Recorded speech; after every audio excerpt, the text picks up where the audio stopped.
Hello guys! Eto na naman po tayo. Gagawa naman tayo ngayon ng Burn. Basque cream cheese. Ito lang yung mga ingredients niya. Unti lang. Madali lang siyang gawin. Cream cheese lang siya. Tapos eggs. Tapos yung all-purpose cream or whipped cream. Sugar. Yun lang ingredients niya. Let's proceed now. Let's go! Ito. Etong cream cheese natin is hindi siya nakalagay sa rep natin. Naka-ano lang siya dito sa Room temperature. room temperature lang siya.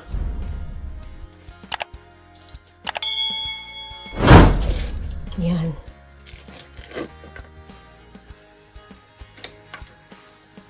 Tapos lagay natin sa ating bowl.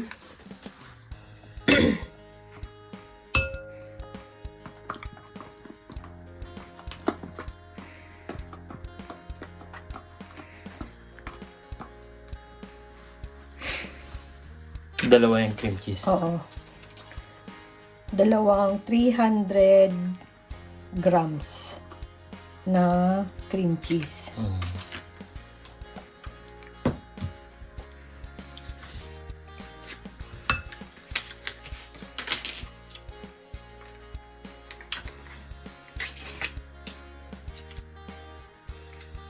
Yan, ito na po yung dalawang pack ng cream cheese. Ito. Tapos ngayon, yung ating hand mixer, mix lang natin siya.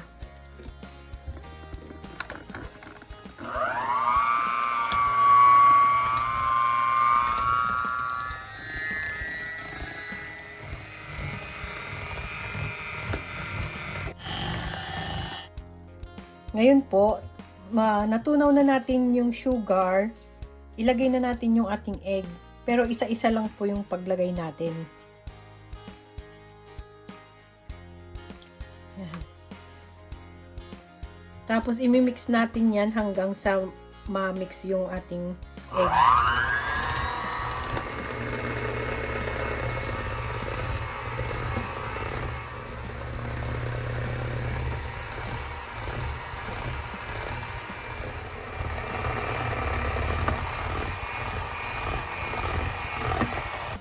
Susunod naman po natin yung ating cream. Whipped cream, all-purpose cream, or kahit na yung yung Nestle cream, yun. Sa paglagay po natin ng egg, pwede naman po yung, kung halimbawa nagkasabay po yung paglagay nyo, okay lang din naman po, don't worry. Kasi ito na, ilagay na natin yung ating cream. 200 ml.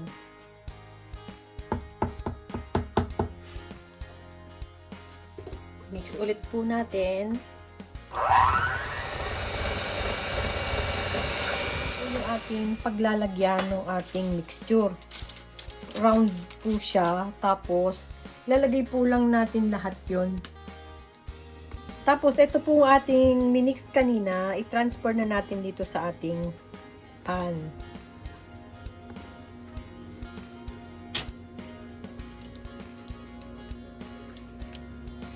Habang pinapainit mo yung ano? Prinihit ko na rin po yung aking oven sa 180 degrees.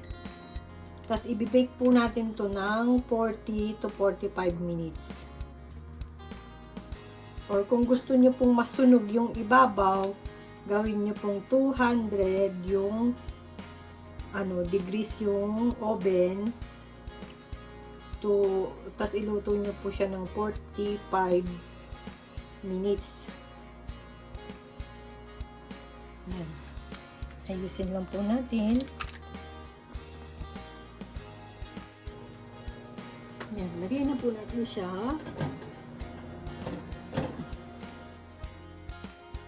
Ayan na guys, yung ating yan. Ito na guys, yung ating burn Basque cheesecake. Para rin siyang egg pie. Ito, i-cool down muna natin siya. Bali, ilalagay muna natin siya sa refrigerator hanggang lumamig. Kasi mas masarap siya pagka malamig siya kaysa mainit. Okay. Saka na lang muna natin tikman. Tiis-tiis muna. Okay. Mag-slice po tayo.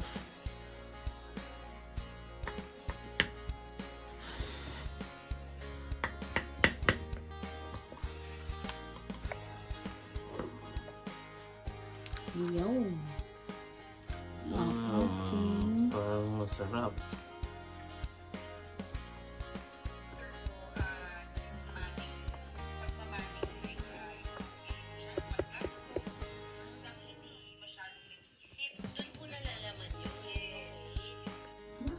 Tikman natin. Ito siya guys, oh.